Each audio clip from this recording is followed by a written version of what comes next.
Magandang gabi po sa inyo lahat. Ang pangalan ko po ay Peter. Kilala po ko na iba dyan, Pedro.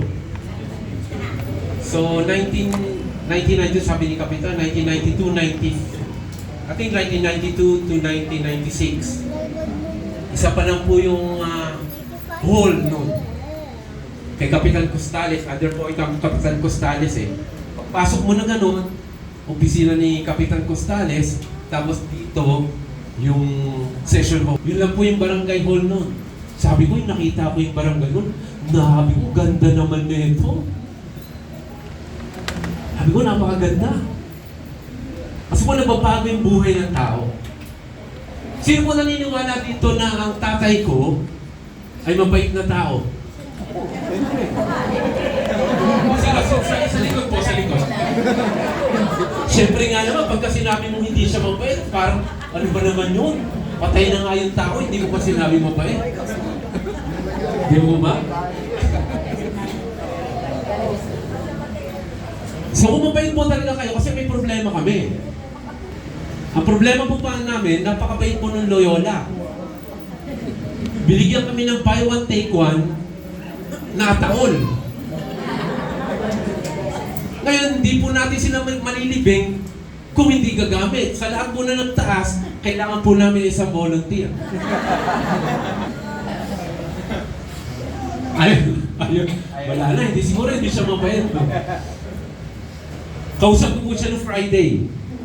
Saturday, na-hospital siya.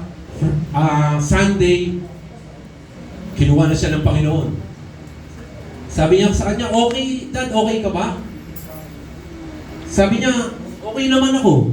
Katulad ng mga narinig niyo, okay naman. Sa tingin ko, okay naman siya. Ang sarap ng higa niya. Di ba? Medyo malambot yung ano niya. So, nagpe-pray po ako. I was praying. Ang pinakamabigat po sa mga nag-overseas, nandun po kayo sa aeroplano, o nandun kayo sa ibang bansa at tatawag yung mga mahal nyo sa buhay, sasabihin, napatay na si daddy, o patay na si mama. Alam ko po, some of us here, we experience that. Na-experience po natin yun. Na biglang tawag, kahit nasa probinsya po kayo, tatawagan kayo, sabi niya, oh, namatay na. Mahirap po. So I seek.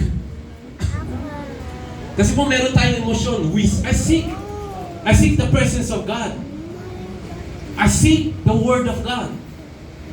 Sabi ko, Lord, nagdadasal po ako sa aeroplano. Sabi ko, Lord, ano pong message na kailangan ko ibigay sa tatay ko? Alam ko po, magsasalita ako ngayon kasi we believe na tayo po sa kultura natin, we honor our parents. So sabi ko, ano pong Lord, ano pong message? Nananahan po ako sa Espiritu Santo. Sabi po ng Espiritu Santo sa akin, it is not about your dad. Sabi ko, Lord, sabi niya sa akin, si Daddy, no, it's not about your dad. It's about the person left behind. Tayo po, na naririto. Kasi po siya, hindi niya na marinig. Gagamit po ako ng salita ng Diyos. Holy Bible. Ay i-judge. Sabi po siya ay i-judge. So, hindi po hinintay. Ito po ang sasabihin ko sa inyo. And I'll be finished in the next 5 to 10 minutes. Ito po ang sasabihin ko sa inyo. Hindi po hinintay ng Panginoong Yesus na kayo ay magbago. Ang ginawa po ng Panginoong Yesus, sapagkat kayo na lamang ang pagsinta ng Diyos sa sanlibutan, kaya ibinigay niya ang kanyang bugtong na anak. Kung sino man ay maniwala, ay magkakaroon ng buhay na walang hanggan.